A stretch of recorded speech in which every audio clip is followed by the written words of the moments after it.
사랑하는 영락교회 지체들에게 주 안에서 평화 인사를 전합니다. 오늘은 2023년 3월 8일 수요일입니다.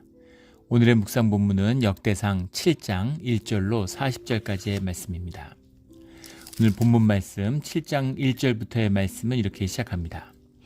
이사갈의 아들들은 돌라와 부하와 야숲과 시므론 네 사람이며 지금 7장의 본문은 6지파의 이야기, 이런 이스라엘의 이제 지파에 대한 소개를 하고 있는데, 이 지파의 소개는 물론 뒤에 나오는 뒤에 에스라의 공동체, 예루살렘이 회복되고 바벨론 유수에 돌아온 뒤에서 다시 에스라의 공동체로 하나 된 이스라엘 가운데 함께했던 그 지파를 복원하려고 하는 그런 노력이 들어있는 것이죠. 근데 사실은 이 12지파라고 하는 것의 의미가 거의 불분명해진 것입니다. 불분명해지고 사실 유다 지파가 중심이 되었죠. 그런데 이 12지파가 하나고 온 이스라엘이 하나가 되었다. 또 북이스라엘과의 분단의 이제 아픔이 있었잖아요. 그러니까 그것을 극복했다라고 하는 뜻을 이제 담고자 하는 것이 들어있는 거죠. 그래서 이제 북이스라엘에 속했던 지파들을 쭉 소개하고 있는데, 그렇다고 모든 지파를 다 소개했느냐? 그렇진 않습니다. 단지파나 스불론 지파 이런 지파들이 빠져 있죠. 그래서 그것은 뒤에 예루살렘 공동체가 회복된 다음에 그 지파 안에서 거의 유명무실해진 각 지역마다 이렇게 퍼져 살았는데, 거기서 자신들의 이스라엘 정체성을 유지하는 것을 실패한 지파들이 나왔다는 것이죠. 근데 대표적인 것이 단지파, 스불론 지파, 납달리 지파 이런 지파들입니다. 그러면 그들은 왜 정체성을 잃었을까? 왜 잃었을까요? 우상숭배 때문이죠. 그 가나안의 우상숭배를 끊지 못하고 거기에 젖어들다가 거기에 먹혀버린 겁니다. 그래서 결국은 자기 정체성을 잃어버리고 이스라엘에서 희미해져 버린 것이죠. 그래서 그것을 회복하는 중요한 것은, 그들이 족보라는 게 그렇잖아요. 어떻게 우리가 믿음의 유업 가운데 그 믿음의 뜻을 이어갔느냐, 그 구속에, 주님의 구속사에서 우리의 위치가 무엇냐라는 것을 이제 스스로에게 자문하는 것, 이것이 족보의 의미죠. 그런데 또 역사적으로 보면 북이스라엘의 반대에서 그 우상숭배나 또는 예루살렘에 대항하는, 거부하는 그런 베델 중심의 그 북이스라엘에 저항해서 유대에 귀환하는 자들이 있었다라는 것이 역대하의 11장, 30장 이런 데 가면 그런 이야기들이 나옵니다. 그래서 12지파지만 북이스라엘의 지파지만 지경으로 본다면, 땅으로 본다면, 하지만 신앙적으로, 종교적으로 이 예루살렘으로 귀환하는 그런 사람들이 역사적으로 있었다라는 겁니다. 그래서 예루살렘을 중심으로 하는 이런 야훼 신앙과 하나가 되려고 하는 그런 사람들이 있었다는 것이죠. 그래서 요시기야나 히스기야의 개혁이 단순히 유다 왕국의 개혁이 아니라 이 이스라엘이 새로운 정체성으로 하나 되는 그런 과정이었다, 이렇게도 볼 수 있겠죠. 실장의 족보들이 소개되고 있는데, 뒤에 역대기를 쓰면서 여러 족보들을 수습한 것이에요. 그래서 이 족보들이 체계적으로 관리되거나 바빌론의 유수로 가서 노예로 있는데 그런 걸 관리하는 사람들이 있지 않았겠죠.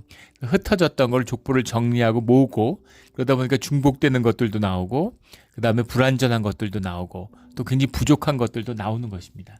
그것을 모아서 다시 한번 이스라엘 정체성을 확인하려고 했던 그런 시도다라고 할 수 있겠죠. 그래서 오늘 본문 1절부터 나오는 이사갈의 아들이 돌라와 부하와 야숲이다. 그런데 야숲이라는 것이 이제 욥으로 나오죠. 욥. 근데 여기서는 이제 야숲이다 이렇게 나옵니다. 근데 비슷한 이름이죠. 자음만 기록을 하니까 그렇게 볼 수 있겠습니다. 2절에 보면 돌라의 아들들은 우시와 르바야와 여리엘과 야메와 입산과 스무엘이니 다 그의 아버지 돌라의 집의 우두머리라. 우두머리라라는 말은 이제 그 안에 또 여러 형제들이 이제 시족으로 구별되어 가지고, 우리 여러 번 말씀드렸죠. 우리 풍양조시다. 그럼 그 안에 남원공파가 있고 영원공파가 있고, 다시 남원공파가 분화해서 그 안에서 호국공파가 나오고 이런 식으로 5개의 큰 시족이 되어 있는데, 그런 큰 집들, 그 시족들을 이뤘다라는 겁니다. 대대로 용사이더니 다윗 때에 이르러서는 그 수요가 22,600명이었더라. 22,600명이라는 숫자가 어디서 나왔을까? 다윗 때 인구 조사를 하긴 했는데 이 수치가 다른 성경 본문에는 나오지 않습니다. 그 다윗 때 호구 조사가 하나님이 이제 좋아하지 않으셨죠. 기뻐하시지 않는 일이었는데 그때 기록된 것이 어디에도 기록에 남아 있지 않아요. 예.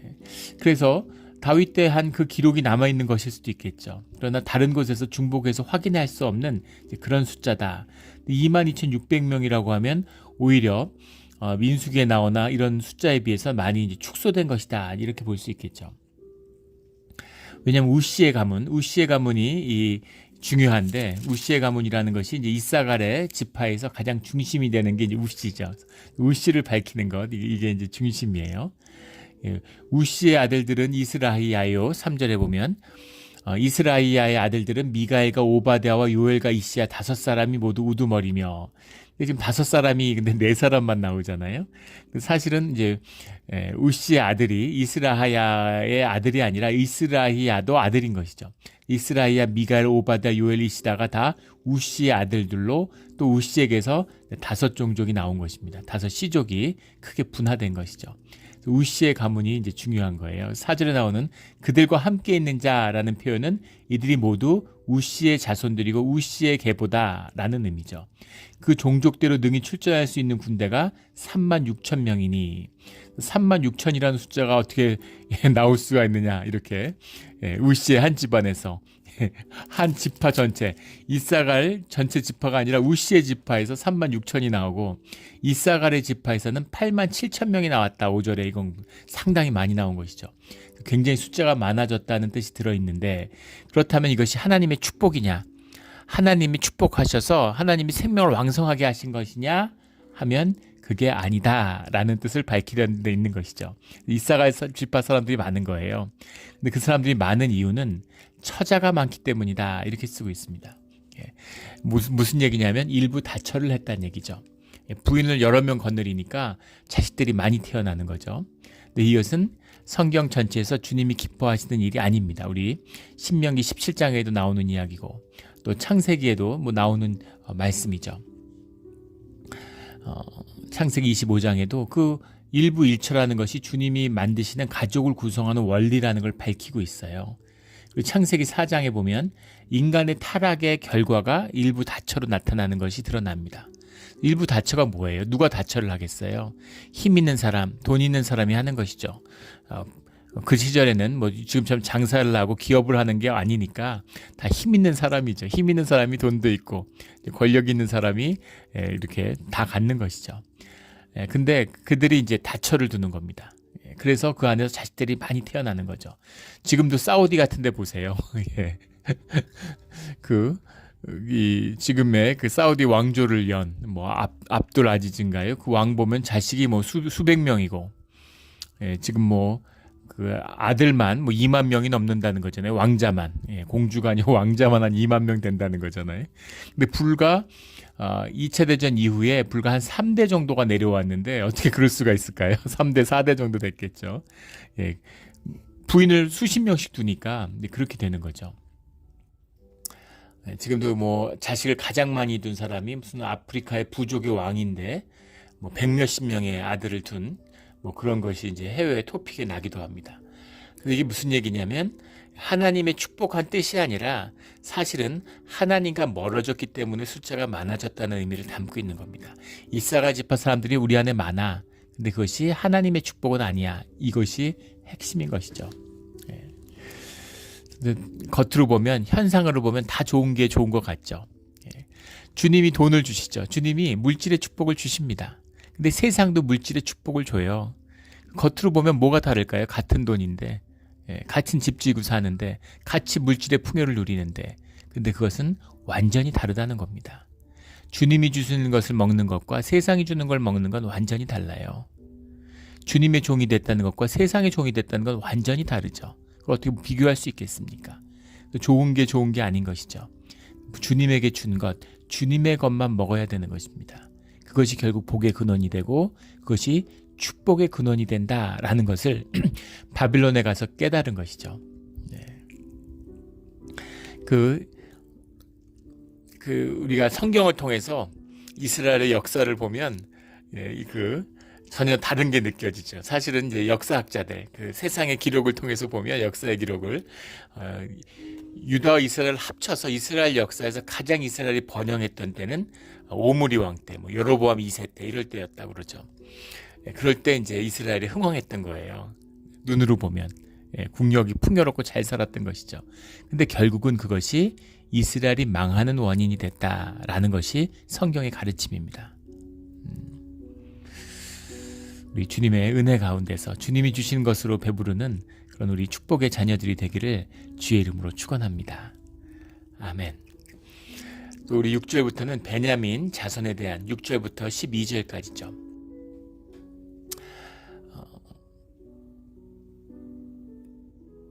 베냐민의 아들들은 벨라와 베겔과 여디엘 세 사람이며 이렇게 시작하는데 그 벨라의 아들들은 뭐 그 집에 다 우두머리 큰 용사라. 9절에는 용감한 장사라. 큰 용사, 용감한 장사가 다 한 단어인데 이거를 오늘 용감한 장사, 용사 이런 말이 많이 나옵니다. 용사라, 큰 용사라, 용감한 장사라 다 같은 말이에요. 근데 그 다른 단어로 번역을 하면 안 되겠죠. 근데 기볼의 하일이라는 말인데 기볼의 하일이라는 말인데 기볼의 하일림 뭐 이런 말입니다. 하얄림 뭐 이렇게도 나오고 기보레라는 것이 이제 가바르라는 말에서 온 것이죠. 이게 스트롱 강하다 이런 말이고 하얄림 그 전부 다 훌이라는 말에서 온 것입니다. 훌이라는 말도 역시 강하다는 말이죠. 강하고 강한 용사다, 용감하다, 강하다 이제 그런 뜻이에요. 그러니까 그런 시족장들 그런 시족의 리더로서 사람들의 기억에 남아 있는 사람들이 기억하고 있는 그런 중요한 용사들 또 전쟁에서 공을 세웠던 전사들 그런 사람들의 이름을 쭉 기록하고 있는 것이죠. 13절에 가면 납달리의 자손이 나옵니다. 납달리는 13절 한 절이에요. 납달리 아들들은 야시엘과 구니와 여세가 살루미니 이는 비라의 손자더라. 비라는 우리 잘 아는 것처럼 라헬의 여종이죠. 단과 납달리가 이 스라에서 나왔는데 단은 아예 이 족보에서 사라져버렸고 납달리도 거의 존재가 없습니다. 한 절이 나왔어요. 이 두 지파가 공통적으로 전부 우상숭배로 무너졌던 예레미야 선지자는 단지파에서 적그리스도가 나온다고 예언을 적그리스도가 나온다라고 그렇게 한 것 하지만 그리스도에 대적하는 그런 것이 단지파에서 나온다. 주님의 뜻을 거스르는 이제 족속으로 지목돼서 단지파에서 적그리스도가 나온다. 이런 이야기들이 유대인들 가운데 계속 전해졌습니다. 그만큼 우상숭배에 다 젖어들었지만 그 중에서도 극심했던 것이 단지파고 또 납달리 지파였다는 거죠. 거의 존재가 소멸했다는 사실을 이제 보게 됩니다. 이것이 이제 우상숭배의 결과죠. 당대에는 좋고 당대에는 잘 되는 것 같고 현상이잖아요. 현상은 계속 변화하는 것이죠. 뭔가 잘 되고 좋은 것 같지만 결국은 망하는 길이라는 겁니다. 친일파들 보세요. 그 이완용의 자손들. 이완용이 그렇게 큰 부를 이루었는데 다 어디 갔어요? 그 자손들 다 어디서 뭐하고 삽니까? 그 얼굴도 못 들고 정말 부끄럽고 부끄러운 조상 때문에 얼굴도 못 들고 다니고 숨어 살고 이런 거 아니에요? 대부분 미국에 이민 와서 산다고 그러는데 이민 사회에서도 뭐 어디 얼굴을 못 내미는 것이죠. 그런 부끄러운 일 이런 것이 단지파와 납달리의 지파에게서 나타났다라는 겁니다. 그래서 그것을 기록하고 있는 것이죠. 14절부터 19절까지는 므낫세 지파에 대한 얘기예요. 이 므낫세 지파는 요단강 동편에 남겨둔 갈라진 므낫세의 반지파와 대별되는 요단강 서편의 므낫세의 반지파의 자손들을 쓰고 있는 것이죠. 14절에 가면 므낫세의 아들들은 그의 아내가 낳아준 아스리엘과 그의 소실 아람 여인이 낳아준 길르앗의 아버지 마길이니. 근데 여기 이제 아스리엘이 이 므낫세 지파에서 가장 중요한 인물은 마길이죠.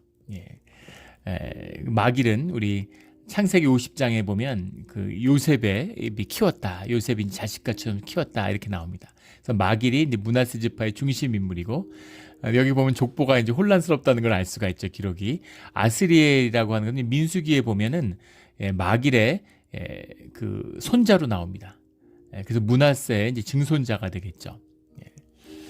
그래서 그의 소실 아람 여인이 낳아준 길르앗의 아버지 마길. 근데 여기서도 마길이 그 소실의 후손일 뿐 아니라 아람 여인의 시리아 사람을 말하는 거죠. 아람 여인의 후손이다. 그러니까 마길이 굉장히 중요한 인물인데 그런데 그 마길에 이제 이런 걸 밝히고 있는 것이죠. 이 15절에 가면 마길은 훗빔과 순민과 누이 마아가라 하는 이에게 장가들었더라. 예, 뭐 이것도 숫빔과 뭐 훗빔이 뭐 이방인이다. 뭐 이런 논란도 많이 있습니다. 그러니까 마길의 전통 므낫세 지파가 이런 어떤 유대인의 정체성, 이스라엘의 정체성을 제대로 지키지 못했다라는 그 지적이 사실 들어 있는 것이죠. 므낫세 둘째 아들의 이름은 슬로브핫이니 슬로브핫은 딸들만 낳았으며 슬로브핫도 이제 길르앗의 손자입니다. 그러니까 그 마길의 증손자가 되겠죠. 그래서 마길이라는 인물이 중심이 됐다. 그리고 사실은 굉장히 짧아요. 므낫세의 반지파도 섭도 요단강 서편에. 그런데 이것이 이제 이방과 많이 섞여 있다. 이방 사람과 섞였다는 것이 문제가 되는 것이 아니죠. 그거는 뭐 다윗의 계보도 그리스도의 계보도 마찬가지인데 여기서 지적하는 이 이방 여인과 섞였다는 의미는 이방 문화에 젖어들었다. 자신의 정체성을 지키지 못했다는 겁니다. 무엇이 이제 자기의 중심이 됐느냐, 이제 그것을 이야기하는 것이죠.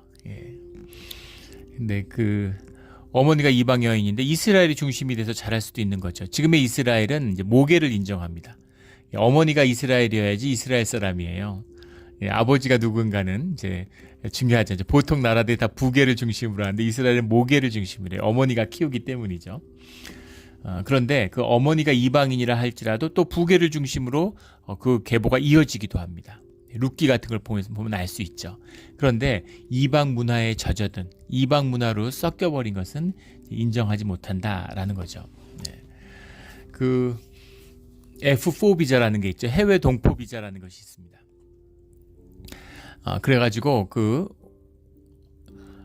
외국 사람, 외국인이 된 이미 미국 국적을 취득한 사람들, 또 미국 국적을 취득한 사람이 미국 아재 자녀들 미국에서 태어났다 하더라도 해외 동포라는 것을 가서 입증하면 F4 비자라는 걸 받으면 한국인과 똑같은 지위로 한국에서 일도 할 수 있고 뭐 다 아무 거주에 제한이 없죠. 그러니까 사실상 영주권 같은 것이죠.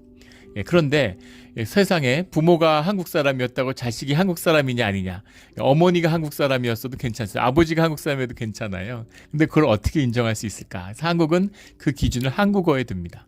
한국어 능력, 한국어로 인터뷰를 해서 한국말을 할 줄 알면은 그러면 미국에서 태어나서 미국인으로 자랐어도 할아버지나 아버지가 한국 사람이었는데 한국 사람으로 인정한다는 거죠. 또 놀라운 것은 그 F4 비자를 가지고 있으면 65세가 되면 그러면 한국 국적을 준다 그래요. 그러니까 복수 국적을 허용하는 것이죠. 그래서 한국 사람이 뭐야? 한국인의 정체성이 뭐야? 라는 것을 한국어에서 찾고 있다는 거예요. 이제 그런 것처럼. 근데 이 유대인들은 그것을 이제 유대의 야훼 신앙, 이 신앙에 두고 있는 것이죠. 이 사람이 율법을 받아들이느냐, 할례를 받았느냐, 말씀을 통해 살아가고 있느냐, 이런 것에 두고 있다라는 겁니다. 근데 이제 그것이 흐려졌다라는 뜻이 들어있는 것이죠. 20절부터 29절까지는 에브라임의 자손입니다. 에브라임도 짧게 9절에 걸쳐 나오고 있지만 사실은 가장 큰 부족이었고 또 장자의 그 계통을 이은 장자의 전통 속에 서 있고 그리고 북이스라엘이 사실상 에브라임 지파가 그 중심에 있었죠. 근데 북이스라엘의 멸망과 함께 사실 에브라임 지파는 회복되지 못한 것입니다. 20절에 보면 에브라임의 아들은 수델라요, 그의 아들은 베레시오. 수델라라는 건 뭐 찢는다 이런 말인데 그의 아들은 다시오. 그러니까 수델라를 통해서 에브라임 가운데 큰 족속이 나왔다. 또 그 밑에 이제 그 이름이 뜻에 들어 있는 거죠. 21절에 그의 아들은 사바시오, 그의 아들은 수델라이며 그가 또 에셀과 엘르앗을 낳았으나 그들이 가드 원주민에게 죽임을 당하였으니 이는 그들이 내려가서 가드 사람의 짐승을 빼앗고자 하였습니다. 이 21절의 의미가 무엇인가에 대해서 여러 논란들이 있어요. 큰 맥락에서 보면 별 의미가 없어도 되는데 왜 이게 논란이 되냐면 이 문장만 읽으면 사실 그들이 직역에 가깝습니다. 그들이 가드 원주민에게 죽임을 당하였으니 이는 그들이 내려가서 가드 사람의 짐승을 빼앗고자 하였습니다. 이것도 의역이 된 거죠. 가드 사람이라는 뜻이 본문에 없습니다. 그들이 내려가서 짐승을 빼앗고자 하였습니다. 그들이 나오는데 그들이 분장에서 보면 에셀과 엘르앗을 받는 것인지 아니면 가드 원주민을 받는 것인지 알기가 어렵습니다. 가드라는 건 우리가 잘 알고 있는 블레셋 5성읍 중에 하나죠. 여기 아낙 족속이 살았다. 아낙 족속이라는 게 아나키, 아나킴 하는, 이 아나키라고 하는 것이 이제 거인족이라고 얘기하잖아요. 용사들. 성경에 보면 후에 그 다윗과 싸우는 골리앗이 이 아나키죠. 이 거인에 대한 이야기들이 이 근동 아시아에 굉장히 많아요. 이 소아시아 지역에, 팔레스타인 지역에 많이 내려옵니다. 메소포타미아의 기록에 보면 이 아나키에 대한 이야기들이 굉장히 많이 나옵니다. 그리고 뭐 그 유적을 발견했다, 뭐 이런 이야기들이 계속 몇 년에 한 번씩 나오죠. 그래서 아나키가 거인이라는 게 용사란 뜻이다. 이 사람들이 전쟁을 잘했기 때문이다. 이런 식의 해석으로 받는 사람도 있고, 실제 거인이 있었다. 실제 거인이 있었다. 이렇게 받아들이는 입장도 있죠. 그 골리앗도 거인이었잖아요. 그 아나키였다라는 거죠. 그러니까 싸움을 잘하는 민족, 그 용사의 민족이었는데 왜 아나키가 사라졌을까? 실제 어떤 사람들이었을까? 이런 이제 고고학적인 역사적인 논쟁이 끊이지 않는 그들의 고향이 가드죠. 근데 그들이 가드 원주민에게 죽임을 당했다. 그렇죠. 근데 그들이 내려가서 짐승을 빼앗고자 하였습니다. 근데 그 이야기가 이 가드에 있는 아나키들이 에브라임의 지파를 공격한 것이냐, 아니면 에브라임의 지파가 가드를 공격한 것이냐 하는 겁니다. 내려가서라는 표현인데, 가드라는 지역은 약간 구릉 지역이고, 그리고 나중에 에브라임 지파가 차지한 지역은 북부의 산악 지역이죠. 그리고 애굽은 완전히 평지입니다. 내려간다는 건 우리가 뭐 느끼듯이 높은 데서 낮은 곳으로 내려가는 거잖아요. 그래서 가드 지역이라고 하는 이 팔레스타인 지역에서 애굽 지역으로 쳐들어간 거다.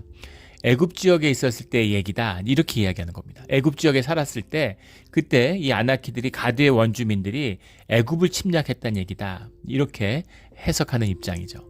근데 또 반대로 그게 아니라 나중에 가나안 땅을 다 차지한 다음에 북쪽에 있는 에브라임의 산지에서 에브라임 지파가 이 사해 남쪽에 있는 가드 지역으로, 팔레스타인 지역으로 쳐들어 내려온 것이다.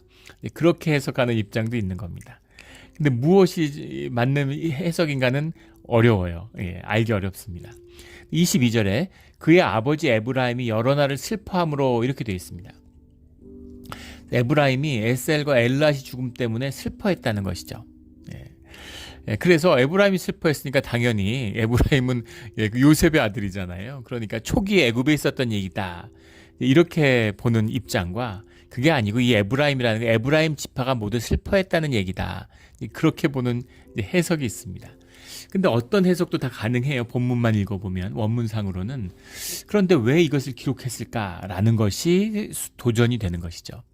왜 이것을 기록했을까라는 겁니다. 그 의미는 이제 풀리지 않고 있어요. 모릅니다. 근데 아무 의미 없는 얘기를 이렇게 실었을 리가 없죠. 뭔가 이것이 담는 함의가 있을 텐데 그 의미를 이해하기 어렵다라는 겁니다. 23절에 에브라임이 그의 아내와 동침할 때 임신하여 아들을 낳으니 그 집이 재앙을 받았으므로 그의 이름을 부리아라 하였더라. 그 집이 재앙을 받았다라고 하는데, 재앙이라는 말이 버라흐라는 말입니다. 로아흐라는 말에서 왔는데, 로아흐라는 말이 이제 영어로 하면 트레저디, 이런 비극, 큰 슬픔 이런 걸 의미하는 말이에요. 그리고 베리아흐라고 하는 말은 뭐 딱 우리 어원이 없지만 베라흐라는 말과 사실 같은 말이죠. 자음이 같으면 히브리어는 같은 말입니다. 그래서 아주 비극이다, 이런 이름을 지었다. 그러니까 그런 어떤 슬픔과 비극이 잉태된 그런 그 가게다, 이런 의미를 담은 것인지, 부리아의 자녀들이다, 비극의 자녀들이다 라는 뜻이 들어있는데, 또 이 에브라임을 기록한 문구를 보면 27절에 엘리사마요 그의 아들은 눈이요 그의 아들은 여호수아더라 하는 또 이 문장을 빼놓을 수가 없는 거죠. 에브라임은 구속사에서 가장 중요한 모세의 뒤를 이은 지도자인 여호수아가 에브라임 지파에서 나왔다는 것이죠. 그런데 역사적으로 이 여호수아와 에브라임 지파를 어떻게 연결시키냐면, 여호수아는 순종의 사람이었는데, 모세는 레위 지파잖아요. 그래서 여호수아는 순종의 사람이었는데, 그런데 에브라임은 순종을 잃었다. 여호수아의 그 깊은 신앙의 유산을 잃어버렸다. 이렇게 이야기하는 겁니다. 그래서 그 뜻을 담기 위해서 여호수아가 에브라임 지파였다라는 것을 강조해요. 그러니까 그런 의미가 들어있다고 볼 수 있겠죠. 24절에 에브라임에 따른 세라인이 그가 그 아랫성 벳호론과 우센 세라를 건설하였더라. 근데 딸의 이름을 보통 아들의 이름들이 쭉 기록돼 있잖아요. 근데 딸의 이름은 가부장사회니까 그런데 딸의 이름을 기록했다는 건 특이한 거죠. 그래서 보통 사람이 아닌 거죠.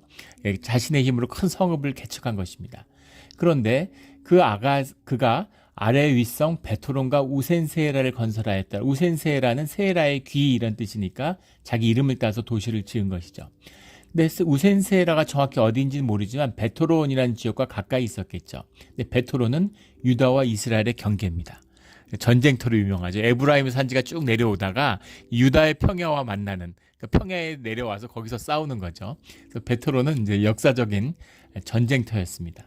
그래서 유다와 이스라엘의 경계를 분명히 나누는 그런 의미가 이 안에 들어있는 것이죠. 28절에 에브라임의 자손의 토지와 거주지는 베델과 그 주변 마을이요 이렇게 되어 있습니다.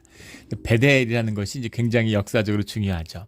아브라함과 야곱이 예배를 드렸던 것이 베델이죠. 말 그대로 이름 그대로 하나님의 집입니다. 성지예요. 굉장히 영적으로 중요한 곳인데 이 의미가 에브라임 땅에 있었다라는 건 무슨 의미냐면 베델이 나중에 우상 숭배의 표상같이 되어버렸습니다. 그래서 베델 그러면 예루살렘의 대척점에 서 있는 거죠. 코카콜라, 펩시콜라 이런 것처럼 이런 뭔가 그 예루살렘에 대항하는 라이벌의 의미가 이제 베델입니다. 그래서 베델에 대한 미움 이것이 성경 전체에 흐르는 굉장히 중요한 그런 흐름이죠. 영적인 흐름입니다. 그래서 베델도 야훼 신앙을 위해서 만든 거잖아요. 그런데 예루살렘과 다른 정치적 이해를 위해서 베델 성전을 만든 것이죠. 이 영적 질서가 깨졌다는 겁니다. 영적 질서가 제일 중요한 거예요. 왜냐하면 그것이 주님의 임재와 함께하는 비밀이 있기 때문입니다. 발람의 무리들, 왜 교회에서 초대교회에서 그렇게 발람의 무리들을 경계했을까? 발람의 무리들이 영적이지 않은 사람들일까요? 종교에 열심이 없는 사람들일까요? 하나님의 음성을 발람이 듣지 못하나요? 다 가졌습니다. 근데 문제는 무엇이냐면 주님의 임재와 교회를 깨는 자들이라는 거예요. 왜 깰까요? 자기의 이해, 돈을 좋아하는 마음, 욕심, 이것이 주님보다 먼저인 자들, 순종 하나가 없기 때문입니다. 발람의 무리들이 교회를 어지럽힌다는 게 무슨 얘기예요? 교회에서 열심히 있고 막 종교적인 게 있고 막 그런 게 있는 거예요. 근데 자기의 내가 믿고 내 열심으로 내가 믿음의 확신을 가진 자들인 거죠. 믿음의 확신, 이게 구원파의 영향으로 이게 개신교에 들어왔는데 그럴듯해 보였는지 여기저기 퍼져서 제자 훈련마다 구원의 확신을 가리킵니다. 내가 확신하는 게 무슨 신앙입니까? 그게 무슨 믿음이에요? 주님과 함께하는 것, 주님 안에 함께 있는 것이 믿음이죠. 확신도 주님이 주시는 것이고 그 확신의 대상도 주님이고 확신을 유지할 수 있는 것도 성령의 임재 때문입니다. 내가 확신하고 내가 믿고 내가 헌신하는 건 신앙이 아니에요. 그게 발람의 무리입니다. 근데 교회 안에 그런 것이 판을 치죠. 내가 뭐 성경 지식도 많고 종교적 열심도 있고 그래서 막 교회 안에서 활개치는 것입니다. 그 교회의 명령을 따르지 않아요. 교회의 뜻을 어그러뜨리는 거죠. 새벽 기도를 해라 그러면은 안 하고 청개구리처럼 이제 멈춘다 이러면 또 나와서 하겠다 그러고 신기한 겁니다. 우리 그 코비드 기간에 우리 교회를 닫았잖아요. 그때 새벽 기도도 안 했습니다. 그러니까 새벽 기도를 해야 되겠다고 왜 새벽 기도에 기도의 문을 닫느냐 왜 기도를 안 하느냐고 막 불평하던 분들이 있었어요. 진짜 기도에 열심이고 기도 없이는 살 수 없는 분들 같았죠. 그런데 새벽 기도를 다시 열고 새벽 기도가 시작되니까 전부 기도에 나오지 않았습니다. 그리고 그분들이 결국 교회를 다 떠났어요. 어느 교회나 마찬가지겠죠. 그런 겁니다. 내 마음대로 내가 하고 싶으면 하는 거고 내가 싫으면 안 하는 거고 내 뜻대로 하는 것. 그것이 이 베델이라는 겁니다. 내 원하는 대로 내가 원하는 곳에서 내가 좋아하는 방식으로 주님을 섬길 거야. 근데 그것이 이제 마귀죠. 마귀의 역사입니다. 마귀는 주님만 섬겨요. 사람을 섬기지 않습니다. 자기가 섬기고 싶은 것만 섬겨요. 그게 마귀죠. 내가 섬기고 싶은 내 마음에 따라서 내가 신앙, 내가 믿음으로 살아가겠다. 이게 마귀의 길이에요. 이것이 이제 베델의 역사고 에브라임 지파를 무너뜨리고 이스라엘을 무너뜨린 그 중심에 있다라는 겁니다. 우리 마음속에 베델을 끊고 우리 안에 새로운 예루살렘으로 살아가는 우리 모두가 되기를 주의 이름으로 축원합니다. 30절부터 40절까지는 아셀 지파의 얘기입니다. 아셀 지파는 기름진 땅을 받는다라는 49절에 야곱의 축복을 받은 지파죠. 아셀은 가장 좋은 땅, 지중해에 접한 가장 기름진 땅을 이제 받았다고 그러죠. 그리고 자손들 수가 번성해서 잘 살아야죠. 땅에서 소산이 많이 나면 잘 살아야 되잖아요. 그런데 이상한 것은 무엇이냐면 40절에 나오는 그들의 계보대로 계수하면 2만 6천 명이었더라라는 이 얘기입니다. 근데 이게 왜 문제냐면 민수기 1장에 나오는 1차 이 호구조사, 인구조사 때 계수 때 4만 1,500명이었어요. 그리고 민수기 26장에 2차 계수 때 5만 3,400명이었습니다. 그 기간, 출애굽 기간에도 인구가 늘었어요. 그런데 수백 년이 지났는데 인구가 2만 6천 명이었더라라는 겁니다. 이건 뭘까요? 기름지고 물산이 풍부한데 자손이 번성하지 않아요. 잘 산다고 자손이 느는 거 아니죠. 지금 한국 보세요. 일본 같은 나라 보세요. 지금 한국은 이대로 가면 500년 지나면 소멸한다 그러죠. 애를 안 낳아요. 2명이 만나서 둘은 낳아야지. 그래야 인구가 유지되는데 둘이 만나서 부부도 이루는 게 반밖에 안 되는데 그 부부의 절반이 애를 안 낳는다는 겁니다. 지금 0.6명이라고 그러죠. 이런 건 인류 역사에 없던 일이죠. 왜 애를 안 낳느냐. 이렇게 잘 살게 되고 풍요롭고 이제 선진국이 됐는데 6.25 때보다도 출생률이 적다는 거예요. 어떻게 6.25 때보다 적을 수가 있겠어요. 그런데 사는 게 힘들어서 그렇다는 거 아닙니까? 살기가 힘들어서 애를 못 낳는 겁니다. 뭐가 그렇게 힘들까요? 이렇게 잘 살아줬는데 GDP가 80달러일 때도 애를 잘 낳는데 왜 3만 5천, 4만 불이 간다는데 왜 애를 못 낳을까요? 우리의 마음인 거죠. 심령인 겁니다. 우리 심령이 풀어나는 것, 심령의 힘, 영의 능력을 회복하는 그 길이 우리 신앙의 길이고 주님의 임재의 비밀입니다. 생명의 비밀이에요. 이 생명의 비밀이 풀리지 않으니까 이제 아무리 기름지고 좋은 땅을 받아도 그것이 번성하지 못하는 것이죠. 뭐 지하자원이 풍부하고 지하자원 풍부한 나라 중에 잘 사는 나라 있습니까? 농산물이 풍부하고 농산물이 풍부한 나라 중에 잘 사는 나라 있나요? 미국만 좀 예외죠. 대부분 다 못 살아요. 러시아 보십시오. 자원과 농산물이 풍부하고 그걸 유일하게 자급할 수 있는 나라. 땅 뭐 세계에서 제일 크죠. 풍요롭고 자원이 많고 인구도 많고 그런데 GDP가 한국보다 적어요. 그런데 세계에서 깡패 노릇만 하고 이게 뭡니까 도대체. 뭘 많이 가졌다고 해서 환경이 좋다고 해서 그래서 복되고 잘 되는 것이 아니라는 겁니다. 그 오직 축복의 비밀은 주님께 있다라는 비밀이 이 역대기 안에 들어있는 것이죠.